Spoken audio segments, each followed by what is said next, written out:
Что это, спала? Да. Да, колокольчик. Я спала и видела сон. Будто я еду по снегу.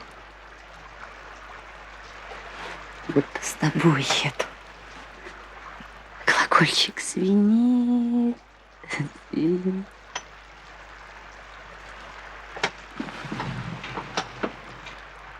Сюда, пожалуйста. Сюда. Пожалуйста.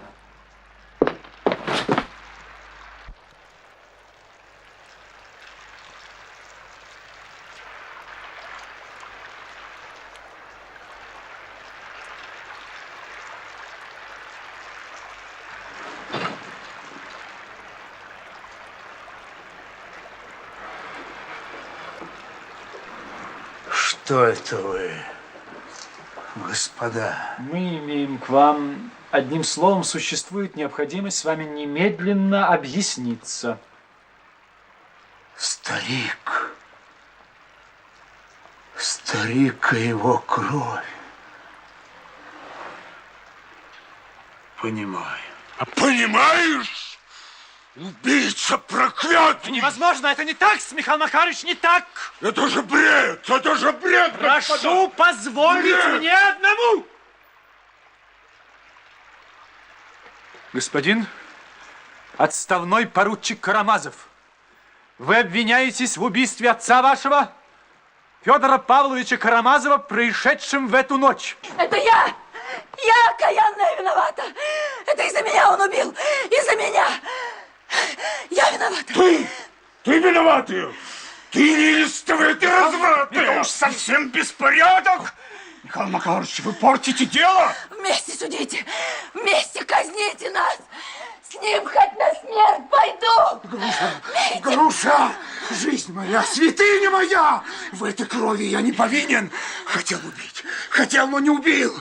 В крови отца моего я не повинен! Итак, вы утверждаете, что в смерти отца вашего невиновны? Не виновен. Виновен в другой крови. Крови старика Григория. Я оплакиваю. Вы напрасно беспокоитесь за слугу Григория. Он жив. Жив, несмотря на тяжкие побои. Жив. Жив. Так он жив.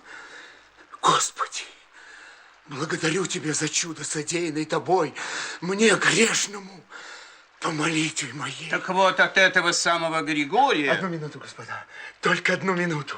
Я сбегаю к ней. Позвольте! Этого никак нельзя. Как жаль, господа, как жаль, а я хотел к ней. Я хотел возвестить, что исчезла и смыта кровь, что я теперь не убийца. Господа, ведь она невеста моя, царица души моей. Вы слышали ее крик «С тобой хоть на смерть»? А что я ей дал? Я нищий голяк, неуклюжая, позорная тварь. А она давеча из-за меня у вас в ногах валялась. Ну как же мне ее не боготворить? Как же мне к ней не стремиться? Ну, простите. Простите, господа, простите. Теперь я утешен. Вы меня возродили, воскресили. Как мне вас благодарить, господа? Итак, Одну минуту. О, простите, одну минуту. Одну минуту, пожалуйста. Все это ужасно потрясает, господа. Ужасно. Не барабанная же шкура человек, господа. вы бы водицу. Вы, Николай Парфенович, искуснейший, как я вижу, следователь. Но я вам теперь сам помогу. И не претендуйте на меня, господа, что я к вам так запросто обращаюсь. Я же понимаю, что на мне лежит страшное подозрение, ужас. Но я думаю, господа, что мы в один миг с этим покончим. Потому что если я знаю, что я не виновен, то мы, конечно же, с этим в один миг покончим. Так, господа, так, да? Итак, мы пока запишем, что вы отвергаете возводимые на вас обвинения. Ну это же дикая мысль, господа, но это дикая мысль. В буйстве, в пьянстве виновен, но в убийстве старика отца я не виновен. Я вам докажу. Вы убедитесь, вы будете смеяться над вашими подозрениями. Вы будете хохотать над вашими подозрениями. Вы, кажется, не любили покойного Федора Павловича. Были с ним в какой-то ссоре. Полчаса тому назад вы изволили даже произнести здесь, что хотел убить его, но не убил. Да, к несчастью, господа, к несчастью. Я этого хотел. Я понимаю, что в таком случае на мне улики страшные. Всем говорил, что убью отца, и вдруг его убили. Кто же его убил в таком случае, если не я? Не правда ли? Если не я, то кто? Кто же? Скажите же, наконец, господа, а где и как он убит? Как и чем? Я хочу знать. Я требую. Мы нашли его лежащим на полу в своем кабинете навзничь с проломленной головой. Страшно это, господа. Страшно.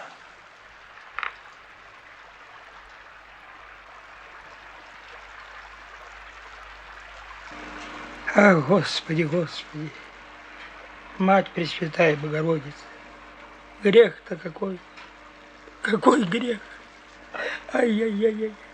Да перестаньте вы, Максимыч. Всю душу вымотали. Хнычите, хнычите. Властей я боюсь, Агафья Александровна. Ох, как боюсь, как боюсь. Ну-с, вы выхватили пестик, и что произошло затем? А затем убил. Хватил в теме, раскроил череп. Так, по-вашему? По-нашему, а по-вашему? А по-моему, вот как было, господа. Слезы ли чьи? Мать ли моя Бога умолила? Дух ли светлый облобызал? Я не знаю. Но черт был побежден. Я бросился от окна и побежал к забору.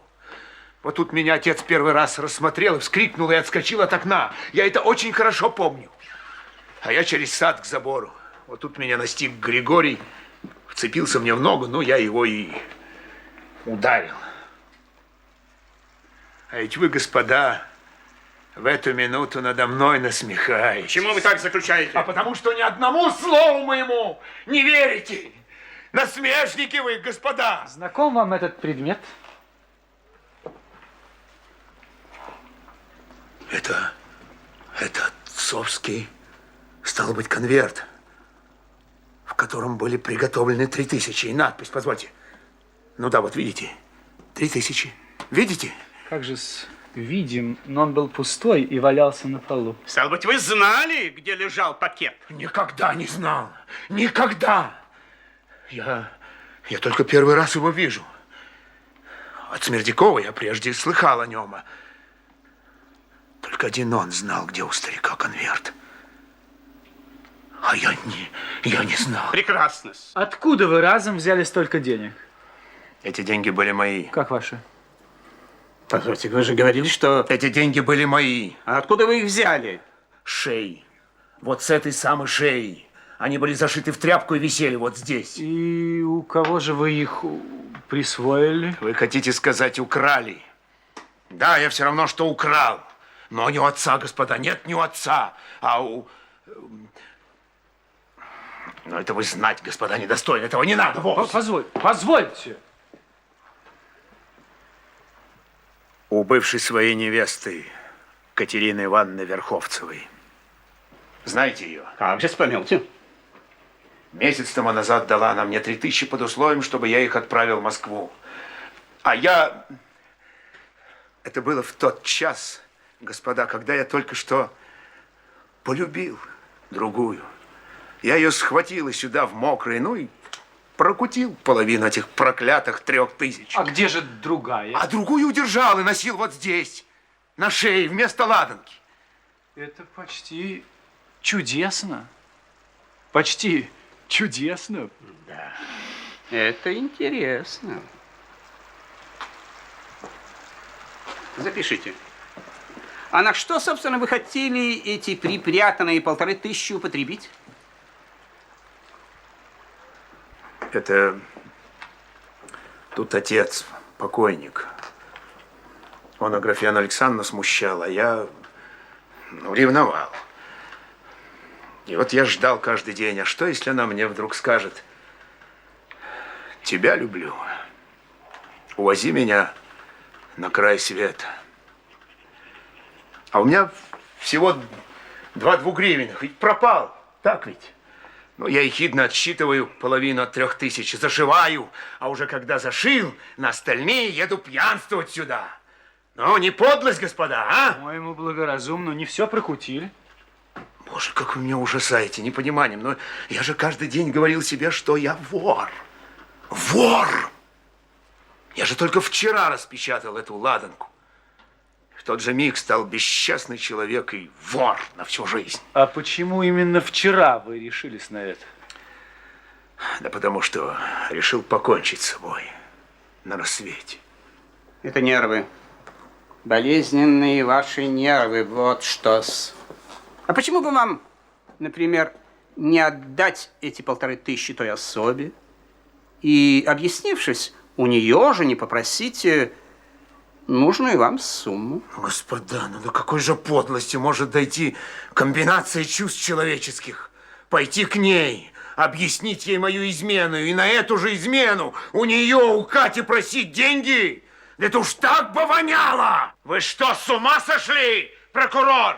Велика ли была эта ладанка на вашей шее? Нет, не велика. Какой, например, величины? Бумажку 100-рублевую пополам сложить, вот и величина. Где же и когда вы ее сняли с шеи? А вот как шел домой за пистолетами, так и сорвал и вынул деньги. В темноте?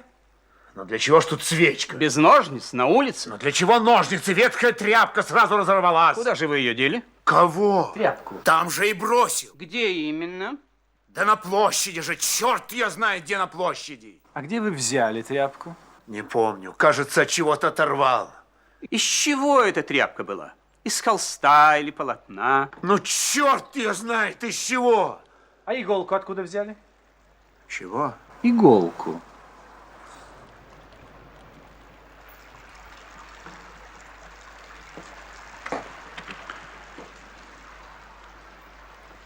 Видите, господа, я иногда вижу один сон. Он мне часто снится, будто кто-то гонится за мной, которого я ужасно боюсь. Гонится, ищет меня, а я от него прячусь. Прячусь унизительно, а главное, ему отлично известно, где я от него спрятался.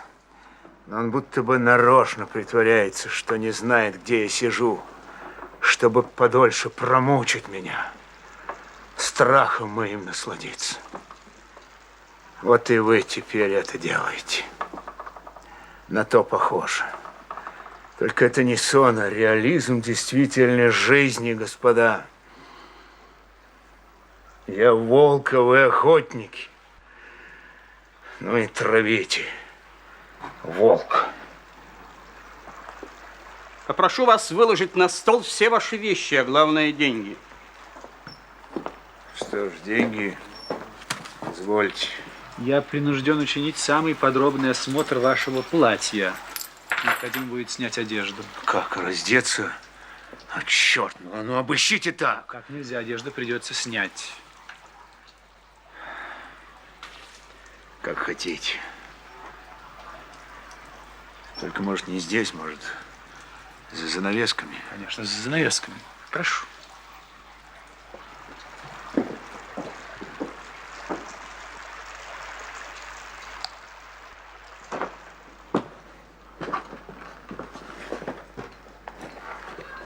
Позвольте, это как же... Кровь. Да, кровь. Прекрасно. Чудесно. Господа, господа, я вижу, что я пропал. Но она, умоляю вас, скажите, что вы с ней сделаете?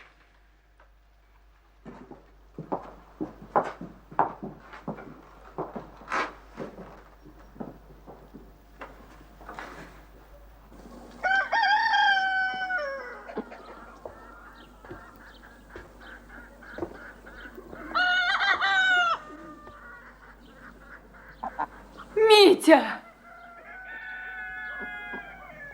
Могу я проститься? Без сомнения.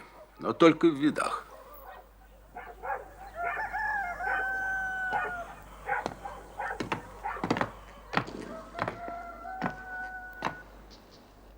Прощай, Аграфена Александровна. Верь Богу и мне.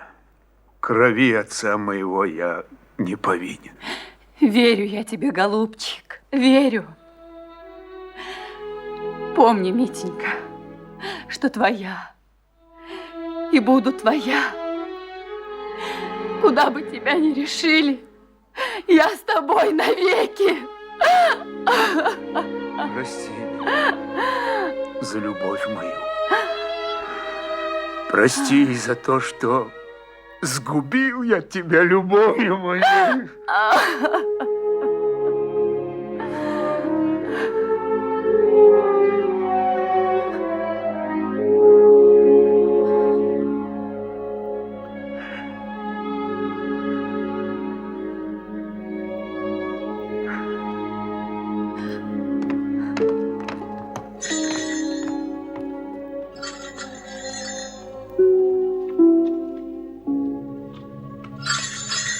Куда садиться-то, начальник? Садись на телегу.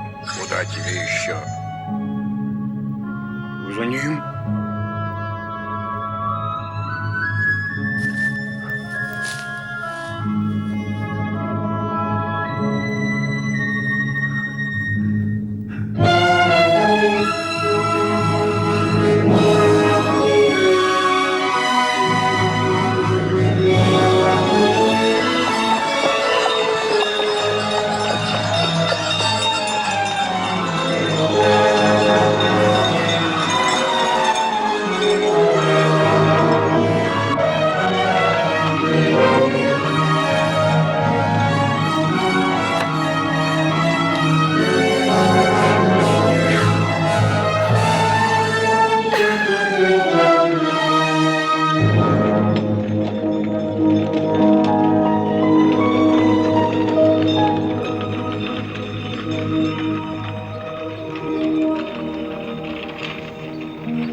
Брат, идет.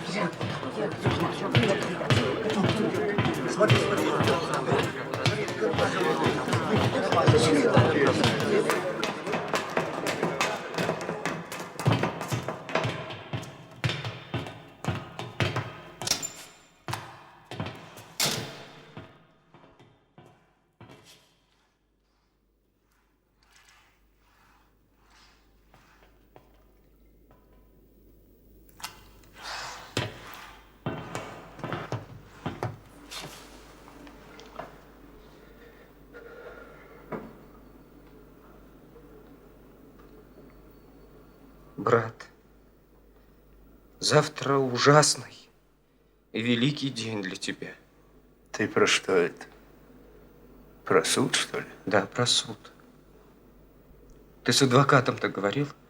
Говорил. Не верит он мне ни на грош, шельма столичная. Зачем же в таком случае, говорю, защищать меня приехали? Ну да наплевать. Груша. Груша меня убивает. Она-то за что такую муку теперь на себя примет?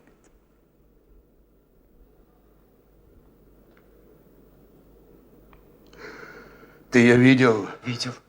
Она говорила, что была у тебя. Благоговею я перед ней, Алешка. Благоговею. Повенчают ли нас там? Каторжных разве венчают? А? Венчают? Не знаю я. Коли нет, умру от ревности, умру.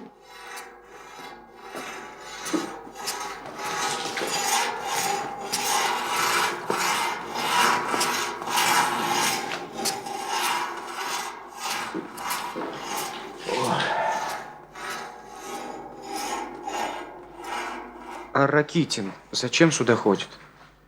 Что ему надо? Хочет о моем деле статью написать. И тем карьеру свою в литературе устроить. Считает, что я подлец. Умный. Дельно говорит, много знает. Бога только не любит. Ух, не любит. Только как же, спрашиваю, без Бога-то? Кого же тогда любить человек будет? Кого убоится? Кому гимн воспоет? Ведь тогда все можно, все дозволено. А ты не знал, говорит Ракитка, а сам смеется. Умному, говорит, человеку все дозволено. Умный человек умеет раков ловить. Ты вот, говорит, убил и влопался, и в тюрьме гниешь. Это он мне-то. Свинья. Я таких прежде по мордам бил. А теперь слушаю. Ты вот, говорит, как дурак из-за 3000 влопался, а я их 1,5 тяпну. На вдовице одной женюсь, каменный дом в Петербурге куплю и газету издавать начну. Свинья. Брат, чистая свинья. я удивляюсь на тебя. Завтра суд, а ты вместо дела бог знает что говоришь. А что суд-то? Не боюсь я его теперь, Алешка. Прежде боялся, а теперь в этих облезлых стенах столько я всего передумал, столько во мне сил зародилось, что, кажется, все поборю. Все страдания, все муки. Только сказать бы себе, что я живу, я существую, я вижу солнце. А коль не увижу его там, в рудниках, под землей, то буду знать, что оно есть. А знать, что есть солнце, это вся жизнь, Алешка. Вся жизнь. Ракитин этого не понимает. Ему бы только дом купить, да жильцов пустить. А брат Иван... Что, брат Иван? Иван Сфинкс. Молчит и идею таит. У него Бога нет. У него идея. Он, наверное, масон. Я у него спрашивал. Хотел в роднике его водицы испить. Молчит. Один только раз словечко вымолвил. Что он сказал? Папенька наш, говорит, был поросенок, но мыслил правильно. Вот ведь что отмочил. Это, брат, почище Ракитина. Когда он у тебя был? И что он еще говорил?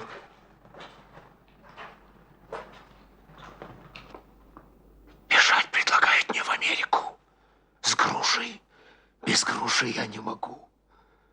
И не вынесу я тамошних смертов. Ни моей, ни души люди. Россию я люблю, Алешка. Русского бога, хоть подлеца. Но кто же это выдумал, Америку? Иван выдумал.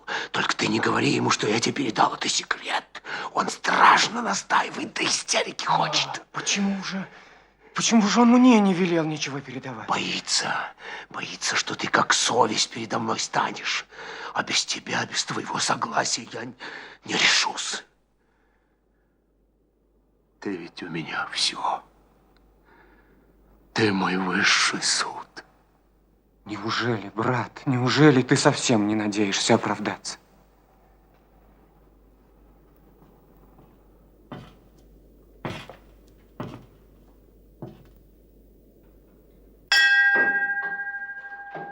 Время свидания окончено. Пора тебе, Алеша. Обними меня и перекрести на завтрашний крест.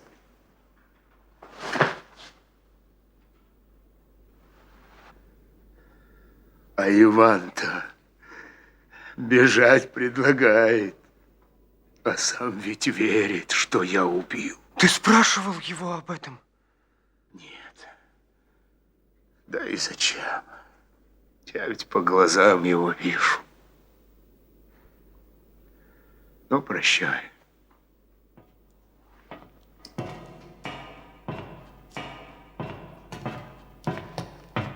Стой, Алексей! Подожди!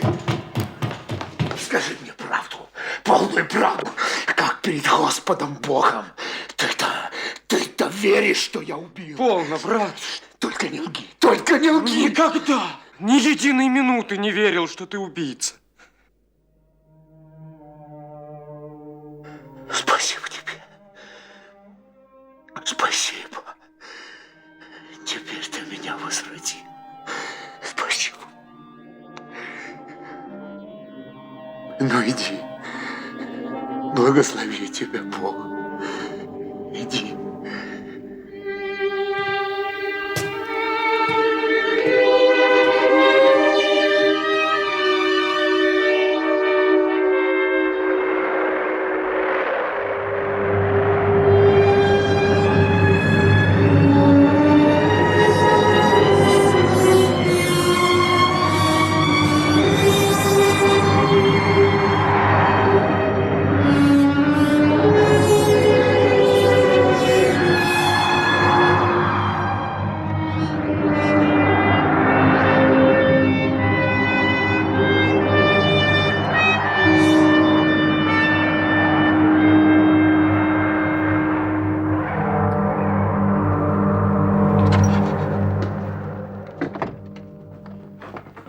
Это ты? Ты к ней, что ли? К ней? Не советую, она в волнении. Нет, Алексей Федорович. Вы от него? Да, я был у него в тюрьме. Зайдите, Алеша. А вы, Иван Федорович, воротитесь. Непременно воротитесь, слышите?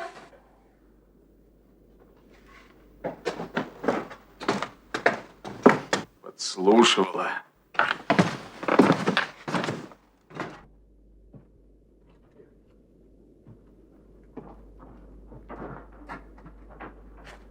Позвольте мне быть в пальто. Я более минуты не останусь. И я. Я тоже спешу. Что же он велел мне передать, Алексей Федорович? Сегодня ничего. А вчера? Вчера он просил сказать, чтобы вы щадили себя и не показывали в суде того, что было между вами в тот, как он сказал, роковой вечер. Кого же я должна щадить? Его или себя? И себя, и его. То-то. Вы еще не знаете меня, Алексей Федорович. Может быть, завтра после суда вы захотите растоптать меня. Вы должны показать все честно. Только честно. Женщины часто бесчестны. Еще час тому назад я думала, что мне страшно дотронуться до этого изверга, как до гада. И вот нет, он все еще для меня человек. Да убил ли он? Он ли убил-то? Я сегодня была у Смердякова. Это ты, только ты убедил меня, что Дмитрий отца-убийца! Ты... Но, однако, довольно! Хватит! Я пойду. Куда же вы? Иван Федорович! Иван Федорович! Ступайте за ним, Алеша! Он помешанный! У него горячка! Бегите! Догоните его! Догоните! Иван! Постой! Погоди! Чего тебе? Велела бежать за мной, потому что я сумасшедший. Знаю наизусть. Она, разумеется, ошибается. Но ты болен, Иван. У тебя очень больное лицо. А ты знаешь, Алексей, как сходит с ума? Нет, не знаю. А над самим собой можно наблюдать, что сходишь с ума? Мне кажется, что нельзя. Она теперь всю ночь будет думать, как ей завтра на суде поступить.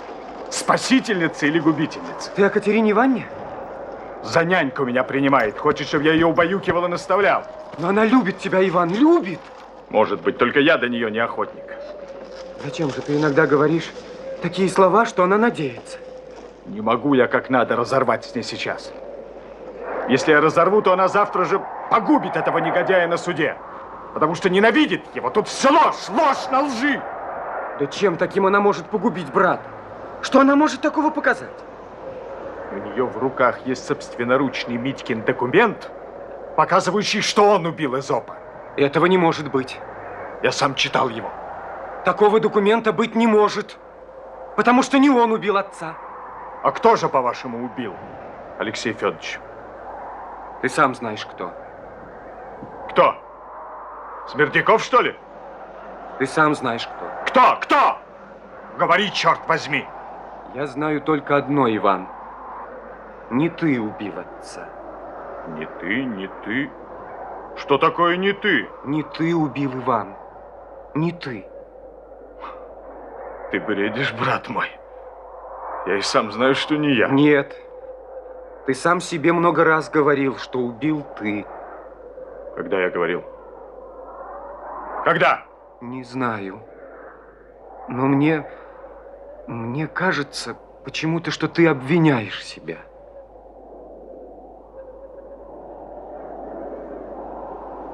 Алексей Федорович, я пророков и эпилептиков не терплю.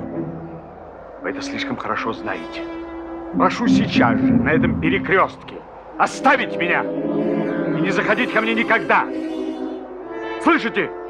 Никогда.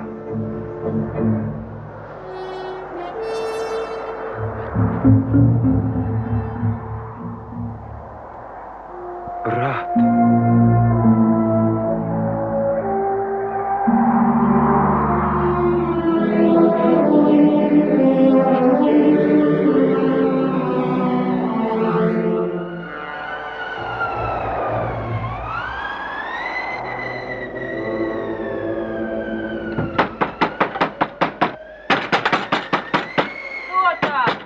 Откройте, это я, Карамазов. Сейчас открою.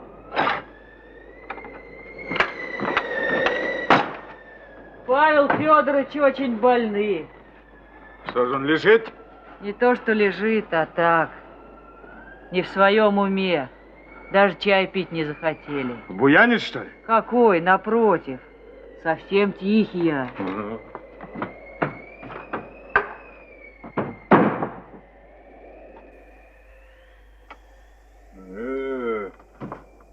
Да ты и впрямь болен. Я тебя долго не задержу. Где у тебя тут сесть-то?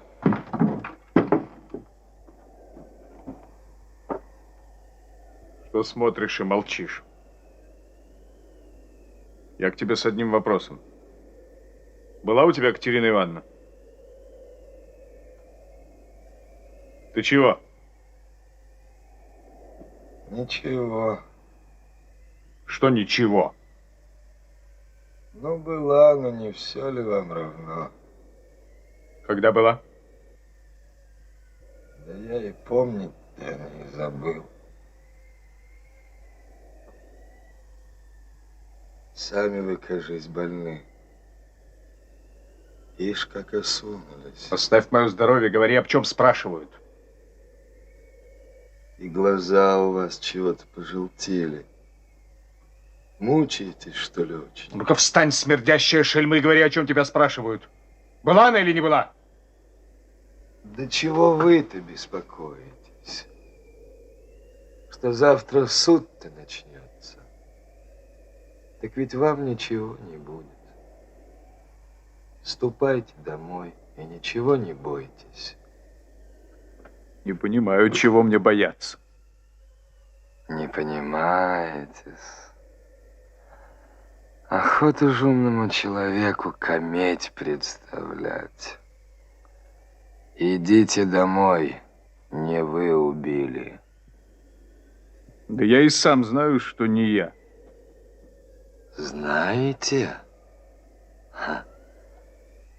А вот вы-то и убили, коли так. Это ты про тогдашнее. Про наш разговор у ворот. Ты сумасшедший. Сумасшедший. Вы убили. Вы главный убивец и есть. А я только вашим слугой был. Личардой верным. И по словам вашим дело это и свершил. Как свершил? Разве ты убил? Да неужто вы вправду ничего не знали? Знаешь, я боюсь, что ты сон. Призрак. Никакого призрака тут нет, кроме нас двоих. Да еще некого третьего. Кто? Кто третий? Где? Где? Не ищите, не найдете. Третий — это Бог, провидение. Ты врешь. Врешь, что ты убил. Обождите-ка.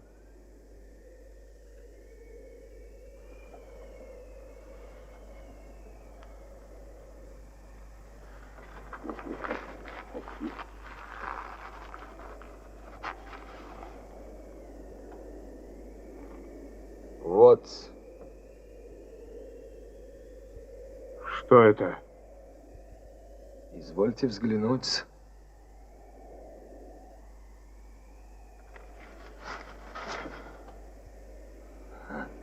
Руки-то у вас дрожат.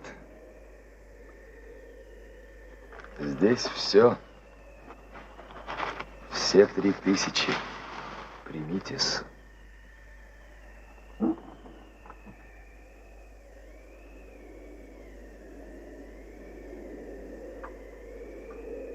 Да неужто вы ничего не знали?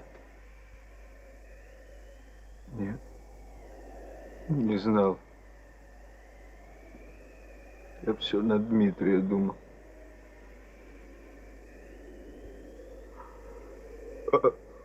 Брат. Брат.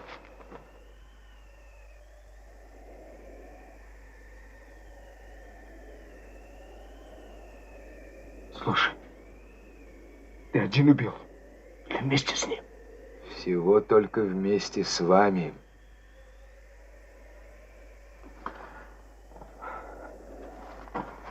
Душно так.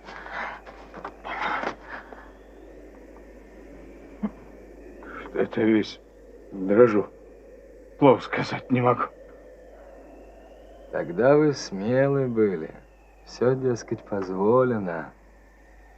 А теперь вот испугались. Чайку не хотите? Сейчас прикажу. А? Нет, нет, не хочу. Ты говори. Говори, как ты это сделал. Вы бы шубу сняли, а то взапреете. Да.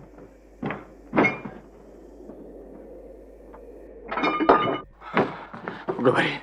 Все говори. Как было сделано, да самым естественным манером было сделано с ваших тех самых слов. Но о моих словах потом. Рассказывай, как ты это сделал. Только все подробно, все по порядку.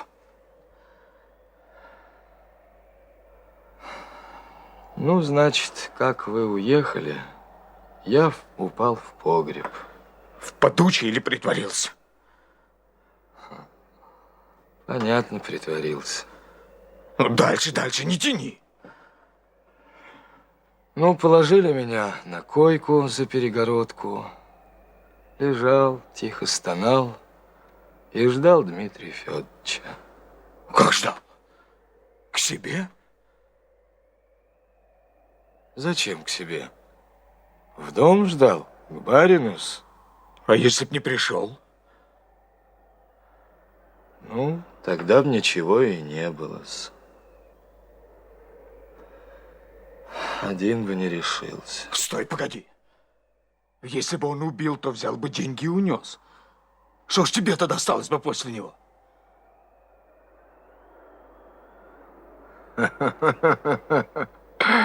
Так ведь деньги-то они никогда бы не нашлись. Это ведь я только им сказал, что они под тюфяком. А пакет-то этот самый в углу за иконой лежал. Погоди! Я что-то путаюсь.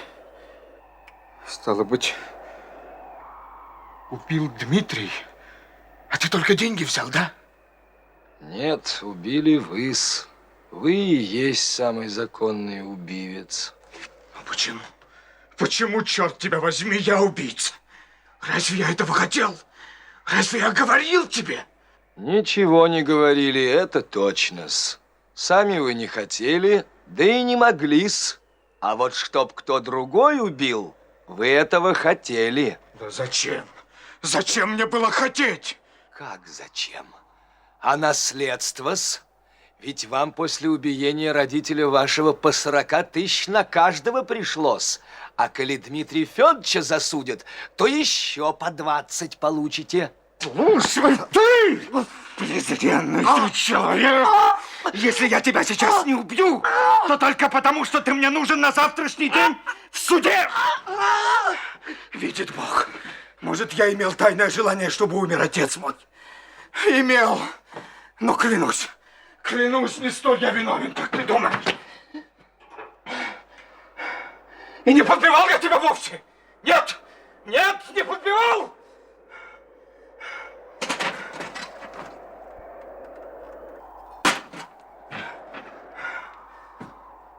Но все равно я завтра на суде покажу на себя сам.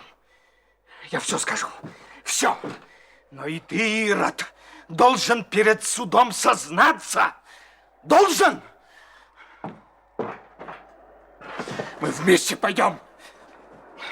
А не пойдешь, я один во всем сознаюсь. Один. Ничего этого не будет.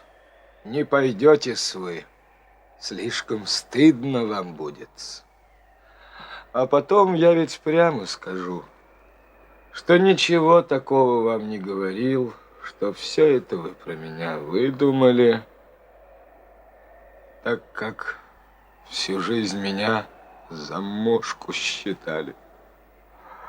А я ведь родной братец ваш, такой же, как и вы, есть Карамазов.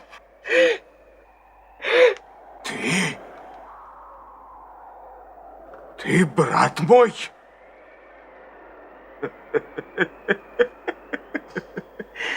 Ты мой брат?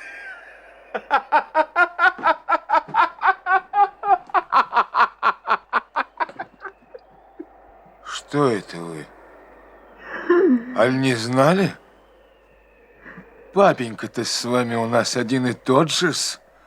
Да и по отчеству меня так же, как и вас, величают. Ты мразь. Ты ничтожество. Ты лакей. Вонючий лакей. Не веритесь. Ай, бог с вами. Деньги-то возьмите с собой. Почему ты отдаешь их? Не надо мне их. Вовсе не надо. Была такая мечта, что с такими деньгами жизнь начну в Москве. Але пуще того где-либо за границей. Мечта была, потому как вы меня учили, Бога нет и все дозволено. А теперь, стало быть, в Бога уверовал, коли деньги назад отдаешь. Нет. Пока еще не уверовался. Так зачем отдаешь? Полнитесь. Вот вы сами тогда говорили, все позволено. А теперь почему-то даже показать на себя хотите. Только ничего этого не будет. Не пойдете вы. Непременно пойду. Не может этого быть. Умны вы очень. Примите деньги. Завтра на суде покажу их. Никто вам там не поверит. Повторяю тебе, презренный ты человек. Если я тебя не убил, то только потому, что ты мне на завтра нужен. Ну что ж, убейте. Убейте сейчас же. Убейте! Не посмеетесь. Ничего не посмеетесь, прежний смелый человек. Ненавижу я вас. Всех ненавижу! И монашка вашего, и Митеньку! Всю Россию ненавижу!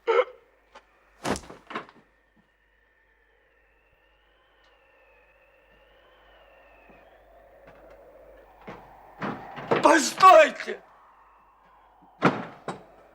Чего тебе? Покажите мне их еще раз. Мечту мою.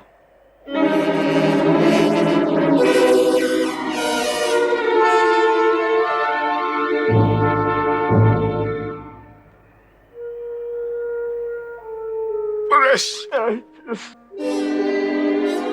До завтра.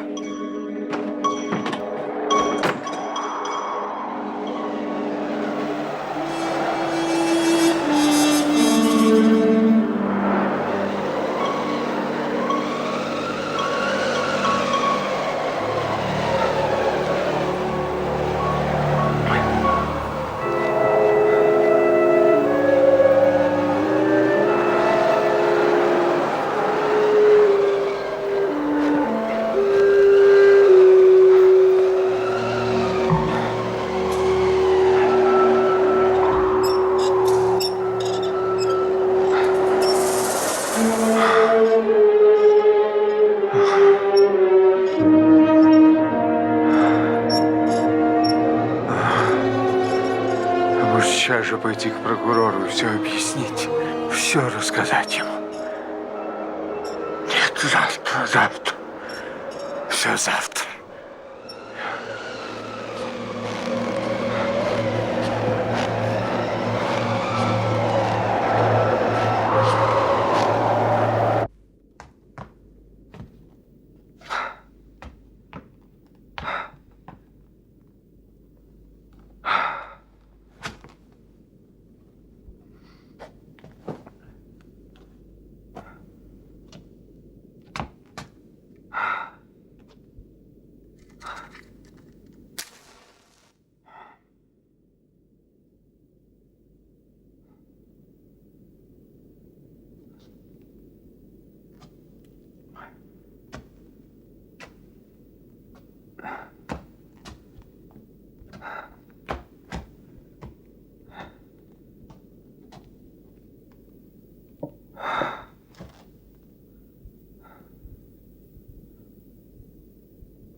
Так почему ж ты не пошел к прокурору?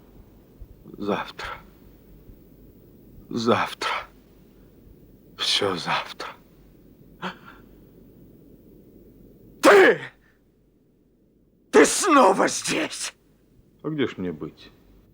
На улице метель, мороз. Нет, нет, я не боюсь тебя. Ты мой сон, моя болезнь, моя дрянь. Я преодолею тебя, приживальщик проклятый. Приживальщик? Это восхитительно. Кто ж я на земле, как не приживальщик? А ты знаешь, мне нравится, что мы с тобой стали на «ты». Дурак. Что ж я с тобой буду на «вы», что ли? Ведь ты воплощение меня самого, моих мыслей и чувств, самых гадких и глупых. Я только не знаю, чем мне тебя истребить. Сейчас намочу полотенце в холодной воде, обвяжу им голову, авось ты и испаришься. У тебя сегодня особенно расстроенный... Молчи, дурак! Понимаю, понимаю. Великое решение. Ведь ты завтра идешь в суд защищать своего брата. Хочешь благородно принести себя в жертву. Молчи, лакей! Ну это же глупо, наконец. Сам считает меня за сон и бросается в сон. Это по-женски. Ты просто злишься на меня за то, что я не явился тебе в красном сиянии, гремя и блистая с опаленными крыльями, а предстал в таком жалком виде. Как, дескать, к такому великому человеку мог войти такой жалкий черт. Как ты глуп! Ты ужасно глуп и пошел! Ну вот опять. Лучше бы ты затопил камин, а то у меня разыгрался ревматизм. Разве может быть у черта ревматизм? А почему бы и нет? Если я иногда воплощаюсь в человека, то принимаю и последствия. Хоть я и сатана, ничто человеческое мне не чуждо. Это не глупо. Рад, что угодил. Постой, где же я подхватил этот ревматизм? А, это было там. Там? Где там? Ну, там, у нас. Я торопился на дипломатический прием к одной высшей петербургской даме. Как ты глуп. Ты хочешь своим ревматизмом уверить меня, что ты существуешь, но я никогда, слышишь, никогда не поверю этому. Вот на 100-ю долю не поверю. Но на 1000-ю ты, наверное, веришь? Ни одной минуты, негодяй! Ни одной секунды! Напрасно, напрасно. Был у вас на земле уже один такой мыслитель и философ. Все отвергал. Законы, совесть, веру. А главное, будущую жизнь. Помер. Думал, что прямо во мрак и смерть. А перед ним будущая жизнь. Изумился и вознегодовал. Это противоречит моим убеждениям. Стой! Я тебя поймал! Этот анекдот я сам сочинил, когда еще был в гимназии. Поймал, поймал, поймал. Нет, это я тебя поймал. Я тебе твой же анекдот рассказал, чтобы ты окончательно во мне разуверился. Лжешь. Цель твоего появления уверить меня, что ты есть. Именно. Но колебания, но беспокойство, но борьба веры и неверия. Это ведь такая мука для совестливого человека, вот как ты, что лучше повеситься. Я тебя вожу между верой и безверием попеременно. Послушай, может быть, ты и сам в Бога не веришь? Как тебе сказать, если ты серьезно, то я... Есть Бог или нет? Не знаю, голубчик, ей-богу, не знаю. Не знаешь, а Бога видишь? Видишь, а не веруешь? Нет, нет, ты не сам по себе. Ты это я!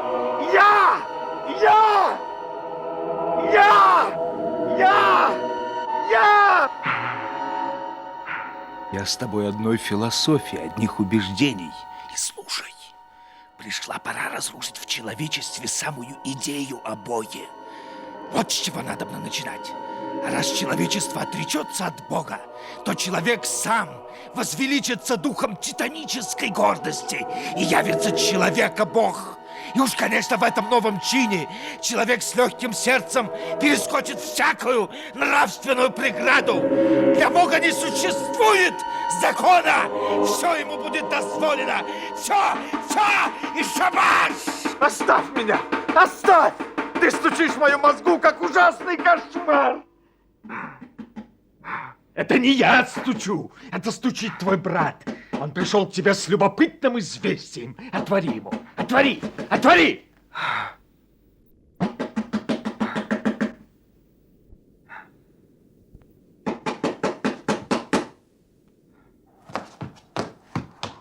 Брат! Алеша, я ведь не велел тебе приходить. Чего тебе надо? Час тому назад повесился Смердяков!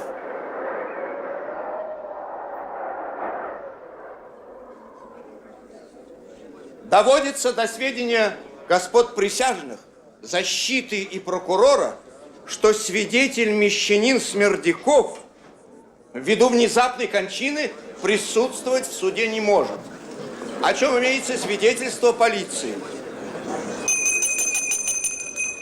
Продолжается допрос свидетелей по делу об убийстве отставного титулярного советника Федора Павловича Карамазова.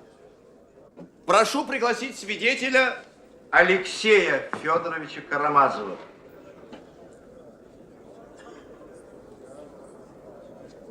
Скажите, свидетель, говорил ли вам когда-либо брат ваш, что намерен убить своего отца? Прямо не говорил. А как же? Косвенно? Он говорил мне однажды, что в крайнюю минуту он, может, и смог бы убить его. И вы, услышав, поверили этому? Нет, не поверил. Я всегда был убежден, что некоторое высшее чувство спасет его в роковую минуту, как спасло и в самом деле, потому что не он убил отца моего. Почему вы так уверены в невиновности вашего брата? Я не могу ему не верить. Я знаю, мне он не солжет.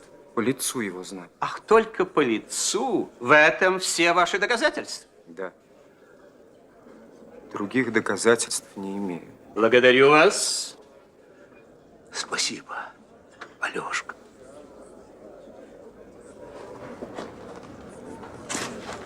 Прошу пригласить свидетельницу Екатерину Ивановну Верховцеву.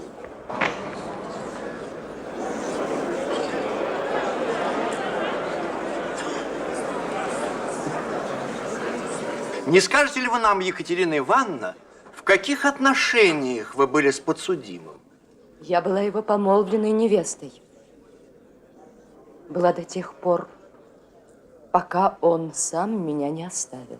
Отдавали ли вы ему какие-нибудь деньги для отсылки на почту? Я дала ему 3000 под условием, чтобы он отослал их в течение месяца. Я предчувствовала, что ему нужны были деньги в эту минуту. И напрасно он так мучил себя из этого долга. Если бы он пришел тогда ко мне, я бы тотчас успокоила его тревогу. Кроме того, я сама однажды получила от него денежное одолжение еще большее и приняла его. А не припомните ли вы каких-либо угроз по отношению к отцу с его стороны? Нет, никаких угроз при мне он никогда не говорил. Не скажете ли вы, глубоко уважаемая Екатерина Ивановна, если вам это, конечно, удобно, что это за роковой день, связанный с вашим именем, о котором упоминает в своих показаниях подсудимый? О, конечно, удобно. Это было год тому назад. У отца моего, он командовал тогда батальоном, в котором служил Дмитрий Федорович, была обнаружена большая растрата казенных денег. Надо было спасать честь отца и всей семьи. Нужно сказать, что Дмитрий Федорович в то время, ну, не то чтобы домогался меня, нет, этого не было. Была скорее игра самолюбий. И на все его попытки хоть как-то сблизиться я отвечала только презрением.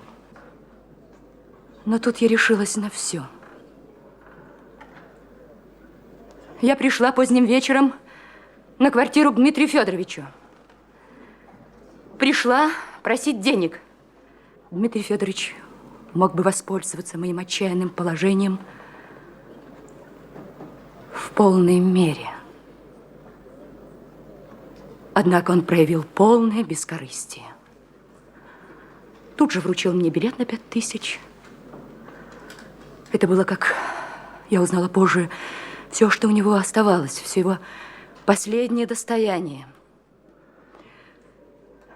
Почтительнейшим образом поклонился и отпустил меня. А потом я сама написала Дмитрию Федоровичу письмо, в котором просила его стать моим мужем. Вот и все. Покорнейше благодарю вас. Есть ли еще, госпожа Верховцевой, вопросы? У меня нет. Садитесь, пожалуйста. Свидетельница Аграфена Александровна Светлова.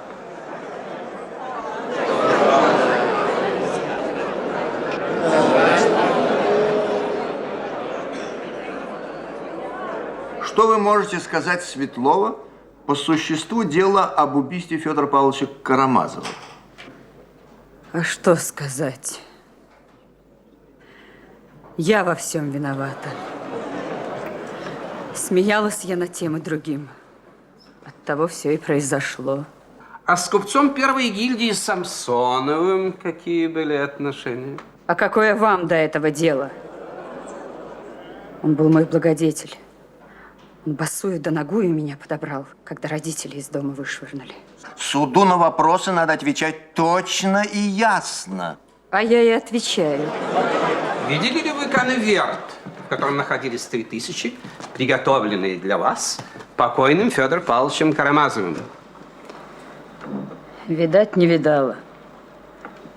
Но от злодея слыхала, что есть такой пакет. Про кого это вы сейчас упомянули, как о злодее?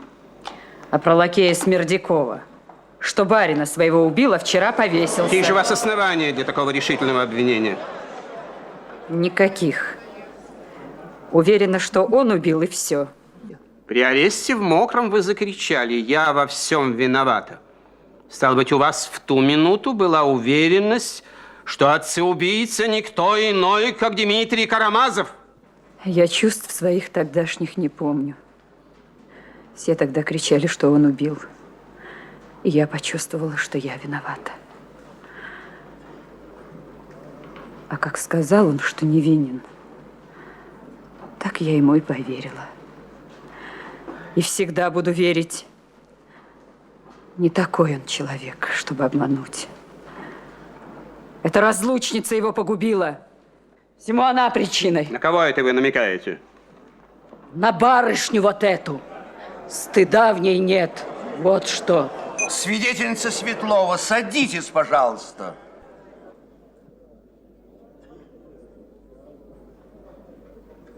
Карамазов Иван Федорович?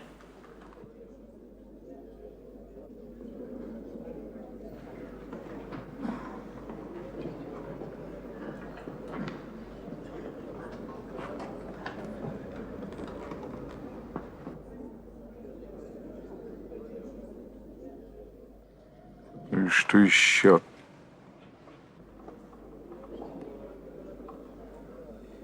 Вы, может, не совсем здоровы? Не беспокойтесь, ваше превосходительство, я достаточно здоров. Могу сообщить вам кое-что любопытное. Вы имеете предъявить суду какое-нибудь особое сообщение?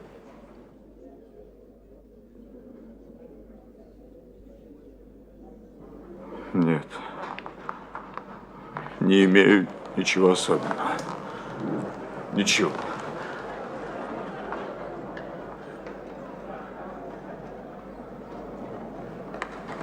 Иван, не ты. Не ты.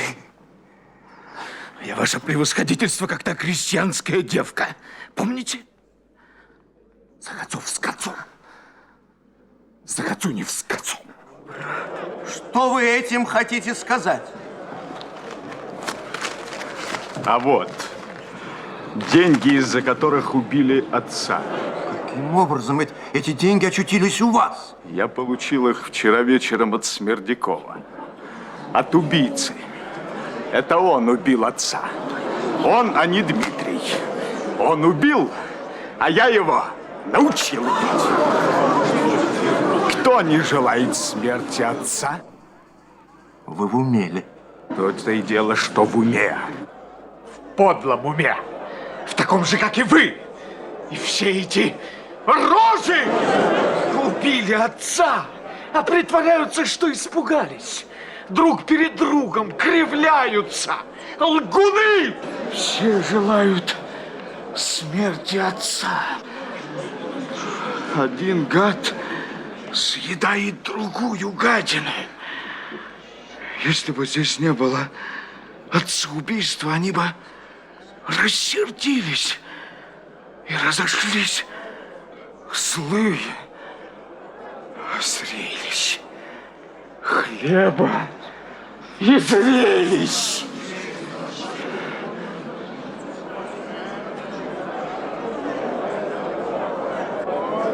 Дайте мне воды. Христа ради. Дайте мне воды. Воды! Воды! Он болен! Он болен! Ставьте его.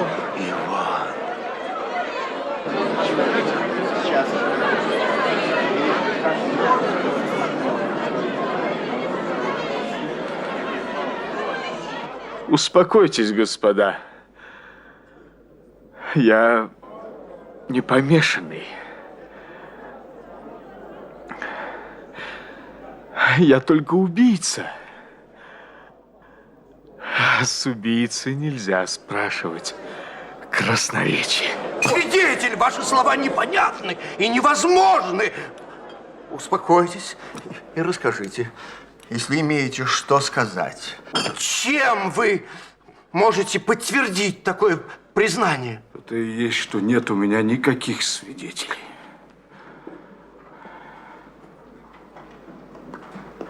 Кроме только разве одного. Кто ваш свидетель? С хвостом, ваше превосходительство. Обыкновенный дрянной мелкий черт. Он под столом с вещественными доказательствами сидит. А где же ему и сидеть, как не там?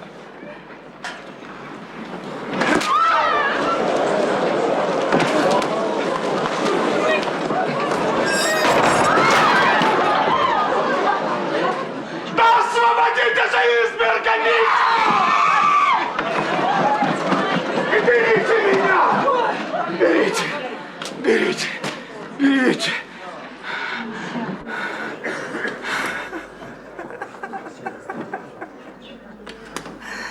Как у вас тут все глупо. Почему? Почему у вас так все глупо? Это еще что?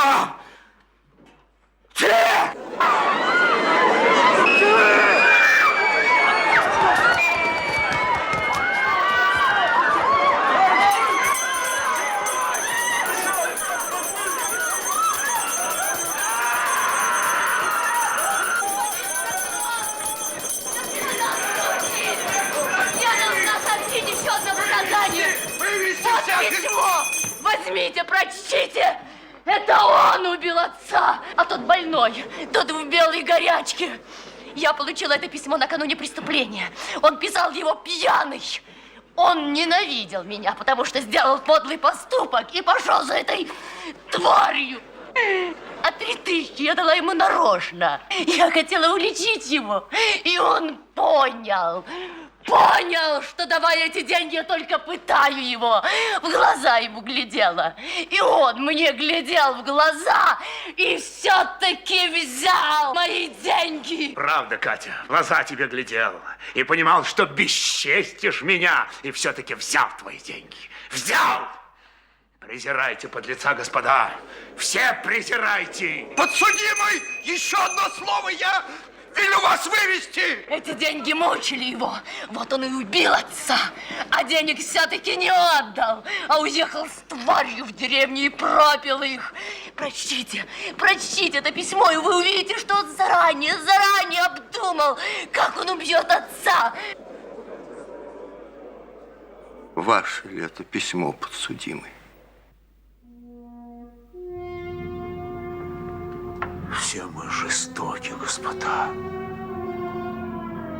Все мы изверги. Все мы заставляем плакать людей, матерей, грудных детей.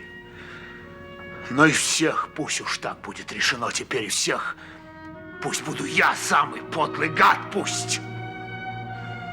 Но клянусь Богом и страшным судом его, в крови отца моего, я не виновен. Прощаю тебе, Катя. Братья, други, пощадите другую. Митя! Митенька! Погубила тебя твоя змея подколодная! Ах, как она вам всем себя показала! Рушенька! Ах, как она показала! Душегубы! Изверги! Будьте вы прокляты! Будьте вы прокляты!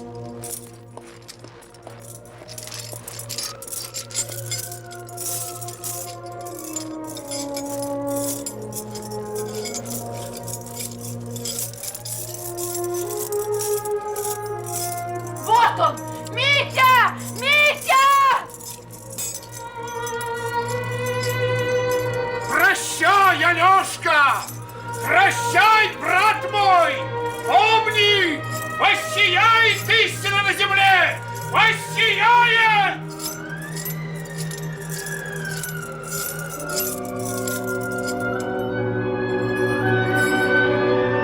Но прощай, Алёша.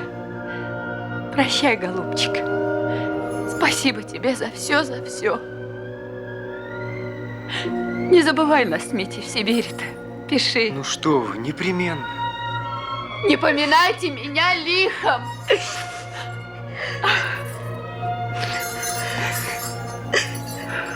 Пошел. Но, милая,